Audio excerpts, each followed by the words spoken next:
Bueno, agradezco a Adrián Barbón, presidente del Principado y secretario general de nuestro partido, así como a Adolfo Fernández, director de la Fundación José Barreiro, la ocasión que me ofrecen de poder dirigirme a vosotros con ocasión de la presentación del tercer volumen de la historia del partido asturiano. Quiero primero presentar mis disculpas por hacerle por este método.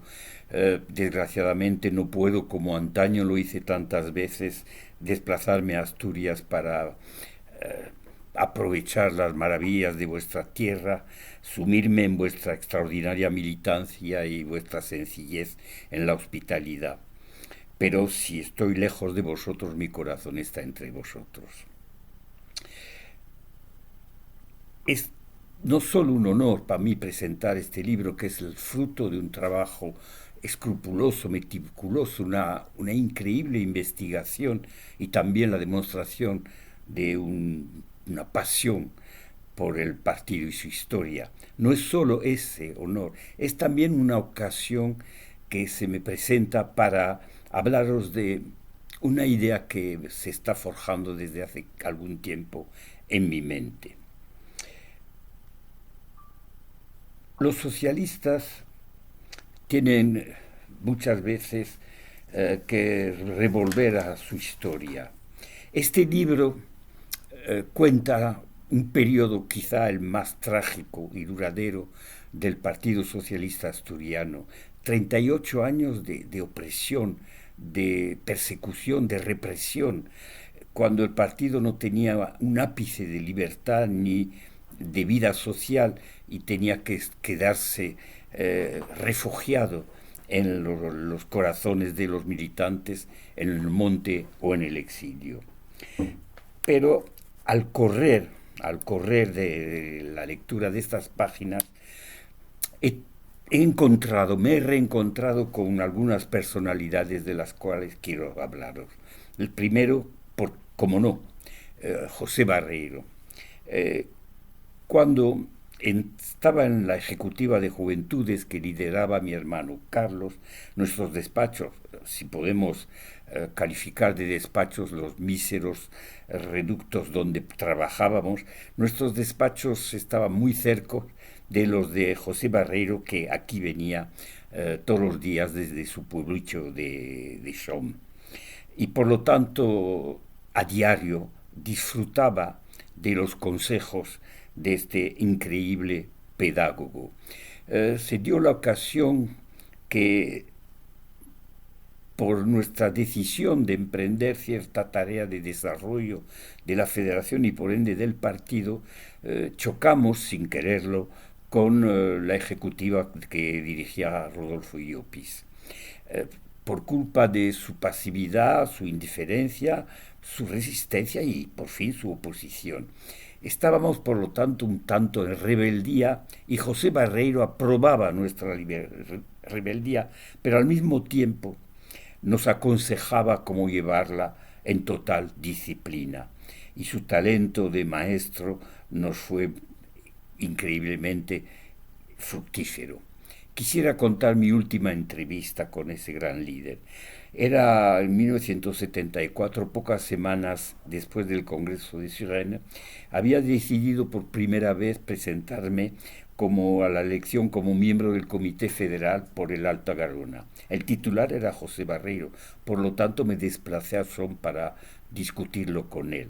Me acogió, como siempre, en su pequeño despacho como un padre y me instó a perseverar en mi candidatura. Claro está que si él hubiese decidido mantenerse, me hubiese retirado.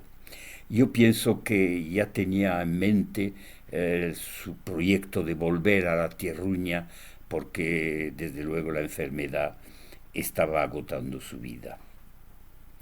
La segunda figura que he encontrado entre asturianos fue la de José Mata Castro. No vivía en Toulouse, vivía en Alès, pero a raíz del 11 Congreso de la UGT fue elegido tesorero del sindicato y muchas veces estaba en el 71 de la Rue du Thor, donde nos encontrábamos.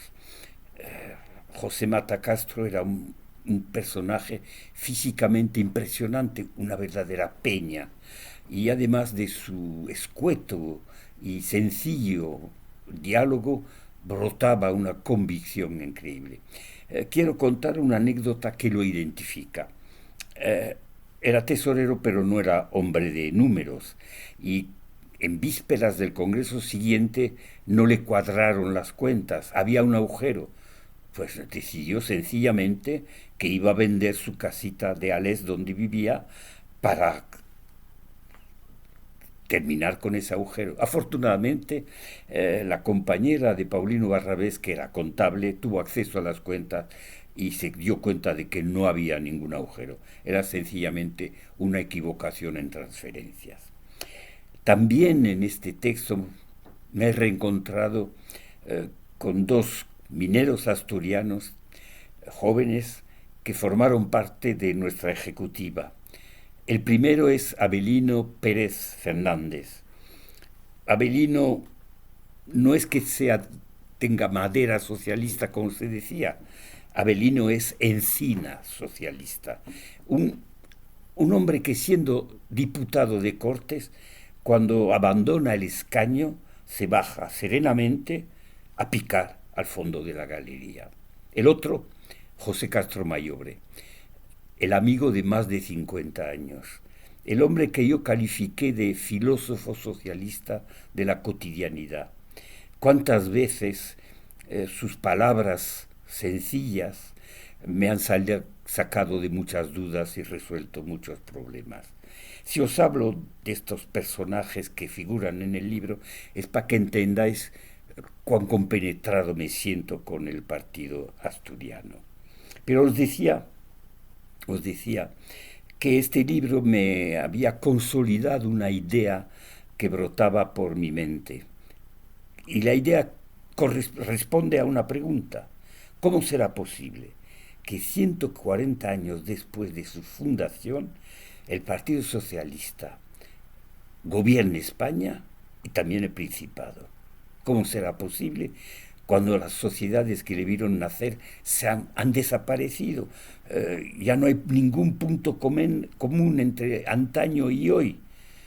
Y a pesar de todo, aquí está el Partido Socialista. Entonces, no será porque las amarguras, los duelos, los dolores de la clandestinidad y del exilio evitaron a nuestro partido la implosión que se anunciaba al final de la guerra civil. Os recuerdo que el último congreso que estaba previsto en tiempos de la República debía celebrarse en octubre del 36 en Asturias, y solo por haber escogido Asturias se desencadenó una tremenda polémica. Es decir, que se temía que ese congreso fuese el congreso de la escisión. Por lo tanto,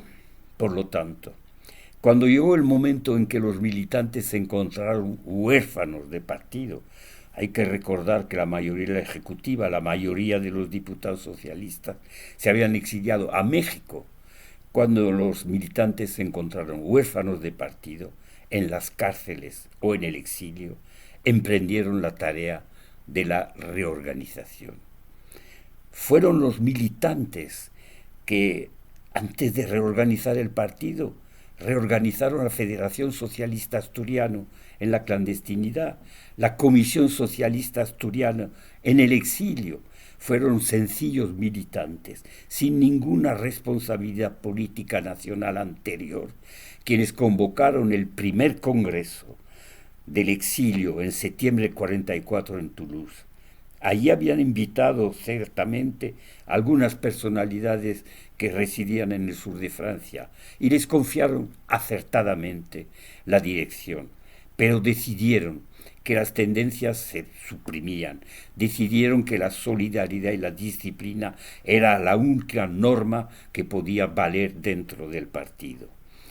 Y ese núcleo lanzó un partido que 30 años después, renovado en Suresnes en 74, confió a un equipo la dirección del partido, un equipo que dio a España su periodo de mayor felicidad.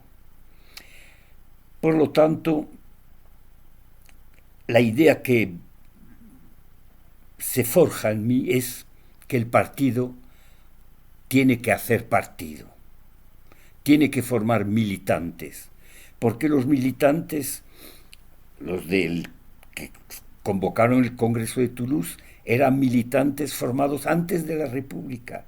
Los militantes son su único poder, son su única garantía. Fueron ellos que permitieron que sobreviviese el partido y que sobre todo hoy viviese. Por lo tanto, es tarea primordial formar espíritus a la vez rebeldes y disciplinados, que tengan en su mente a la vez la rabia y la razón. Es lo que cuenta este libro, es lo que cuenta ese periodo de la historia de Asturias. Muchas gracias.